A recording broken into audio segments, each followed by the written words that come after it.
Okay. So physics, what happened? I mean, they had their heyday back in the 40s, 50s, 60s, 70s. Lots of stuff happening, lots of different discoveries and revelations, and they were proving things, and all this kind of stuff was happening. And then, bang, nothing. Last like 40, 50 years, nothing.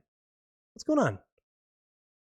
Is this related to the space race and nuclear weapons testing and all this kind of stuff, and maybe some alien help? Huh? Interesting. I'm just gonna read this article very quickly. This Sabine Hossenfelder is kind of talked about a lot because she was sort of one of the first to out this, saying that there was a big stagnancy in physics. So let's see what she had to say here. So, in the foundations of physics, we have not seen progress since the mid-70s, when the standard model of particle physics was completed. Ever since then, the theories we use to describe observations have remained unchanged.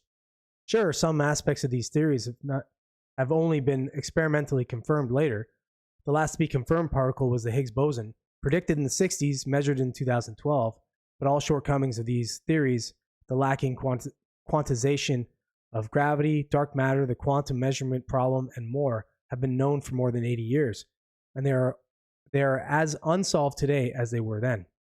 The major cause of this stagnation is that physics has changed, but physicists have not changed their methods.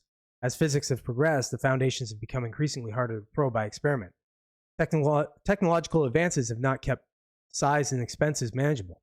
This is why in physics today we have collaborations of thousands of people operating machines that cost billions of dollars, like the Hadron Collider and things like that. A lot of it, I would say now, if you look back at, say, the 40s, when they were with the Manhattan Project, and and all these different pushes ahead in science and technology and stuff, the microprocessor and optics and all this kind of stuff, fiber optics. It would seem that there was a lot of like engineering involved as well.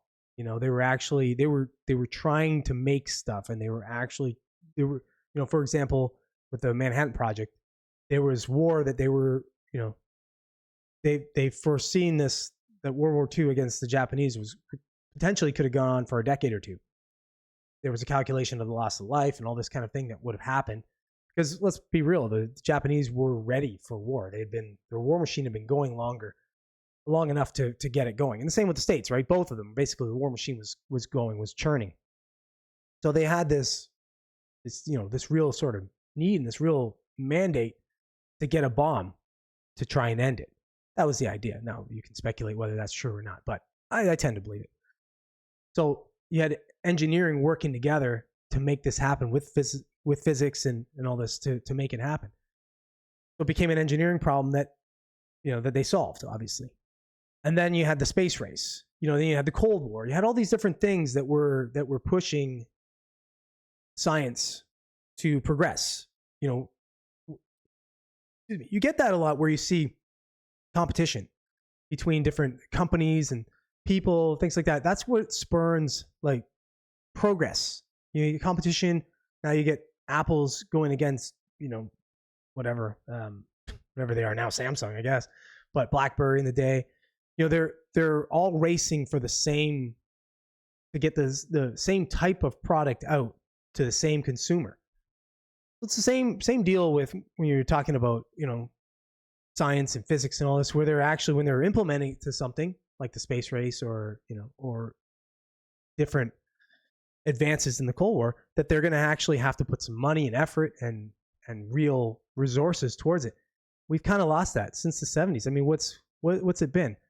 In the 80s, the Cold War started to drop off as the Soviet Union started to collapse. So it was kind of I don't think there was the same push. And I think that's what a lot of it is. And then you had, of course, string theory, and that's being proven to be kind of a dead end. They don't seem to have any, it's not going any further anyway. So we're just not really making any advances. Like now we're finally talking about going to the moon, going to Mars, that kind of thing. So maybe you might start to see that ramp up again. But for the last like 50 years, yeah. I mean, what have they had to go for? Oh, and I mean, you can get into some esoterical argument as far as, back in the 40s and 50s, maybe there was a ton of UFO sightings. Maybe we actually were visited, as I do actually believe that we were actually visited. There was some information or some technology given to us, and we utilized that, and that explains a lot of the advancement. And then it kind of stopped, and that explains the drop off. The exchange of information maybe stopped. Who knows? But you can speculate that all you like. I mean, I tend to believe that there's something like that going on, but there's no doubt that that there has been a major stagnation in physics. And I mean, now with, like I said, with Blue Horizons and whatever the other one is, and there's SpaceX, there's NASA, they're all competing to get to space first. Maybe the stagnation's going to end. Maybe we'll get some more visitors from our neighboring species that are that are looking to help us out technologically. Or maybe none of that's true at all, and we're just figuring it out ourselves.